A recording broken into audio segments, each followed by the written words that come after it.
Ya, pertama pada saat kita pertama kali di bulan Maret itu masuk dalam pandemi COVID, itu langsung dilakukan pembicaraan dengan Sinovac dan dengan beberapa produsen vaksin yang pada waktu itu sudah muncul. Dan khusus untuk Sinovac, pembicaraannya cukup intens, sehingga pada waktu itu disampaikan bahwa kita akan ikut di dalam clinical trial yang ketiga. Nah, oleh karena itu fase clinical trial ketiga dimulai di Bandung. Nah, sebagai konsekuensi dari itu, kita sudah melakukan komitmen untuk pembelian. Nah, tentu karena pembelian ini adalah banyak negara yang meminta. Nah, Indonesia satu dari 5 negara yang juga mendapatkan kesempatan untuk clinical trial yang fase ketiga, dan juga sekaligus diberi kesempatan untuk mendapatkan akses yang pertama. Akses yang pertama itu pengirimannya sesuai dengan jadwal yang kemarin kita terima, 1,2 juta di bulan Desember, dan di tahun depan ada 1,8 juta dalam bentuk vaksin jadi. Nah, jadi seperti kalau di otomotif ada dalam bentuk barang jadi, ada bentuk komponen. Sehingga ini diperlukan untuk Bio Farma mempelajari bagaimana mendapatkan memproduksi vaksin. Dan kemudian yang kedua tentu pelajaran juga agar kita siap ke depannya menggunakan fasilitas yang di Bio Farma. 1,2 langsung bisa digunakan karena itu sudah dalam bentuk suntikan.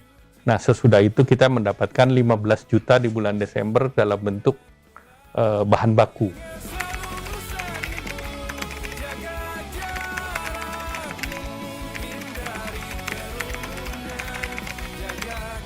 Ya, tentu evaluasi perlu didapatkan oleh Badan POM dan juga perlu mendapatkan seluruh informasi yang diperoleh oleh Sinovac dari berbagai negara di luar Indonesia.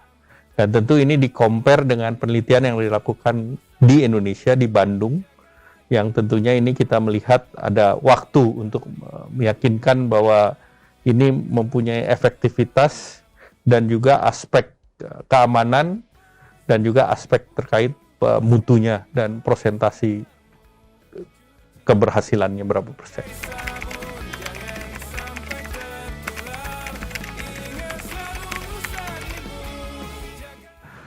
Pertama, kemarin Bapak Presiden sudah menyampaikan bahwa yang pertama kepada mereka yang di first line, frontliner.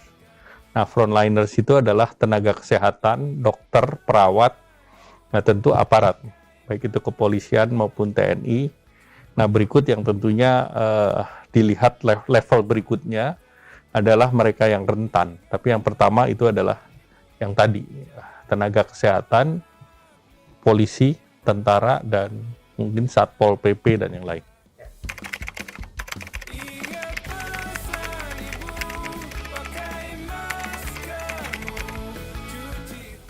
Jadi pemerintah sudah menyiapkan mereka yang BPJS yang di vaksin untuk yang digratiskan, itu yang kita sebut sebagai vaksin program. Nah, itu pemerintah menyiapkan untuk 32 juta mereka yang penerima bantuan iuran. Nah, apa dari data yang ada di sana adalah mereka yang dikeluarkan komorbidnya dan juga usianya antara 19 sampai dengan 59. Kenapa 19 sampai 59? Karena clinical trial-nya di sana. Tidak berarti yang di luar range itu tidak bisa, tetapi karena clinical trial-nya di sana. Nanti tinggal stage berikutnya seperti apa. Nah, pemerintah juga mempersiapkan yang sifatnya mandiri. Nah, sifat mandiri ini bisa kepada sektoral, misalnya sektor industri padat karya, di mana itu korporat yang memberikan beli gitu.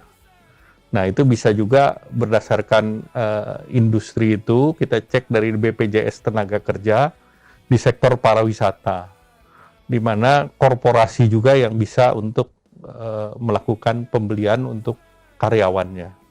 Nah, itu yang untuk mandiri ini disiapkan sebanyak 75 juta. 70. Nah, ini setelah yang vaksin program di awal. Nah, tahapan berikut yang mandiri. Dan untuk itu pemerintah kan sudah bicara bukan hanya dengan Sinovac, tetapi juga dengan Covax dan Gavi. Kemudian juga pemerintah berbicara dengan Pfizer, AstraZeneca, Novavax, dan juga pemerintah punya yang namanya vaksin merah putih. Jadi dengan demikian pemerintah mencari multi source daripada vaksin itu sendiri, tetapi delivery-nya sudah pemerintah siapkan. Semua harus sabar dan ada tahapan prioritas-prioritas. Karena itu prioritas kita mengikuti standar yang diberikan oleh WHO dan juga melalui ITAGI.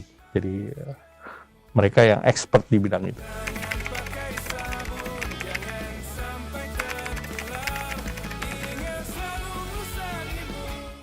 Jadi pertama kan tentu vaksin ini bertahap. Dan tentu kalau teorinya kan ada yang namanya herd immunity. Nah tetapi kuncinya tetap vaksin ini bukan sesuatu yang sifatnya instan. Tetapi ini adalah yang berjangka waktu. 2020, di awal nanti 2021, sampai dengan 2022. Nah tentu dalam pentahapan itu tetap kita harus menggunakan yang 3T, testing, tracing, dan treatment. Nah, yang berikut adalah tetap 3M, menjaga jarak, memakai masker, dan mencuci tangan. Ya, itu norma itu tetap harus dijalankan karena vaksin itu akan berjalan secara bertahap.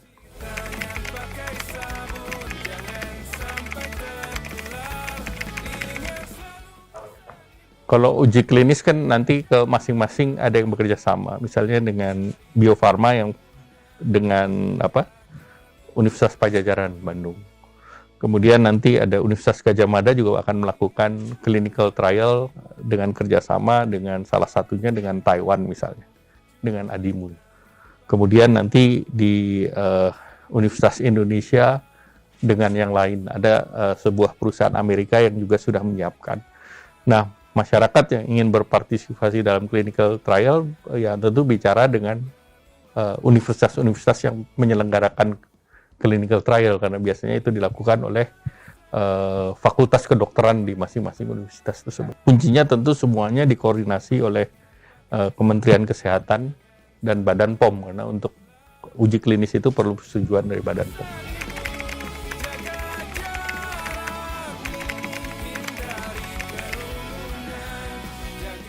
Jadi tentu mereka sekarang menganalisa report dan menunggu hasil dari clinical trial yang di Bandung.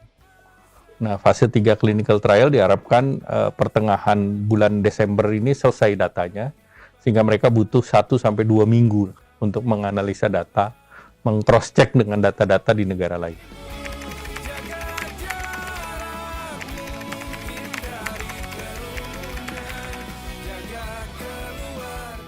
Khusus untuk bahan jadi ini, BPOM maupun MUI sudah mengirim tim ke China.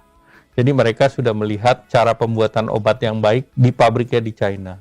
Nah tentu dengan begitu masuk di Indonesia diharapkan nanti tinggal menunggu konfirmasi evaluasi daripada clinical trial fase ketiga dan data yang disubmit oleh Sinovac ke BPOM. Nah kemudian yang dalam bentuk bahan baku, ini karena nantinya akan keluar dalam bentuk botol, 1 botol untuk 10 orang, multiple injection. Nah, sehingga tentu istilah kedokteran atau teknisnya ada wastage. Jadi kalau suntikan kan ada 10, bisa dipakai 10. Tapi kalau ini mungkin ada 20% yang sisa. Jadi ini yang perbedaan antara yang dalam bentuk bahan baku dan barang jadi. Dan Bio Farma sudah ready untuk itu karena memang sudah berpengalaman dan WHO sendiri sudah mengendorse Bio Farma.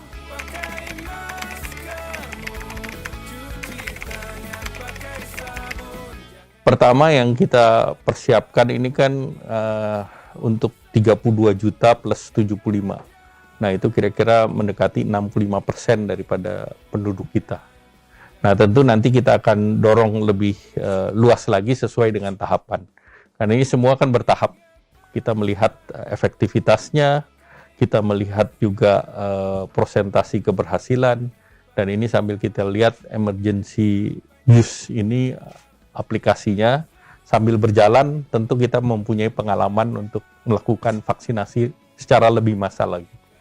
Jadi semua ini kan dalam bentuk paralel. Jadi dari vaksin itu sendiri paralel, kemudian pengobatan, treatment juga paralel, dan dengan data yang ada, sekarang tingkat keberhasilan kita kan sudah lebih dari 82%. Kemudian walaupun tingkat mortality-nya masih tinggi, tetapi itu yang terus ditekan, dan dalam pengalaman 9 bulan ini kelihatannya knowledge sharing-nya sudah mulai banyak.